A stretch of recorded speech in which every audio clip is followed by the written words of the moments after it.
ഇപ്പൊ സിനിമ കാണാൻ പാടില്ല അറിയാത്തവരാരെങ്കിലും ഉണ്ടോ?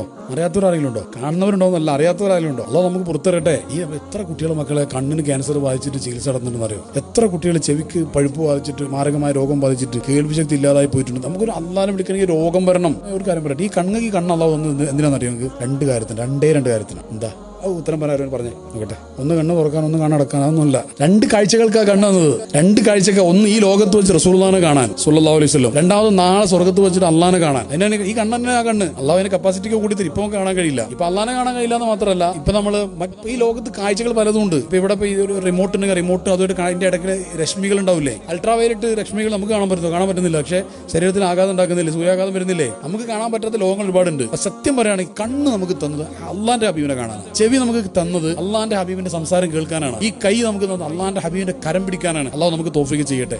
ഇനി നമുക്ക് എന്താ പറയുക, ഇത് തിരിച്ചറിയാൻ പറ്റാത്തതുകൊണ്ടാണ്. ഈ ചെറിയ കുട്ടികളോട് എനിക്കുള്ള ഒരു ഇഷ്ടം എന്താണെന്ന് കാരണം എന്താണെന്നറിയോ? ഈ ചെറിയ മക്കളെ ഒരു തെറ്റും ചെയ്തിട്ടുണ്ടെങ്കിൽ, ചെറിയ മക്കളാ, ചെറിയ പ്രായമായതുകൊണ്ട് വല്ല തെറ്റ് അങ്ങ് ടൈം കിട്ടിയിട്ടില്ല. ഇപ്പൊ തന്നെ നിങ്ങൾ ഹബീബായ സ്വല്ലല്ലാഹു അലൈഹി വസല്ലം തങ്ങളുടെ ഇഷ്ടത്തിന്റെ ലോകത്തേക്ക് എത്തിയാൽ ചെറിയ മക്കളെ റസൂലുള്ള വേഗം സ്വീകരിക്കും. ഈ 12 വയസ്സുള്ള മോനെ സ്വലാത്തില്ല, മോനെ വെറുതെ സ്വലാത്തിലാണ്, ഇഷ്ടം കൊണ്ട് സ്വലാത്തില്ല കേട്ടോ.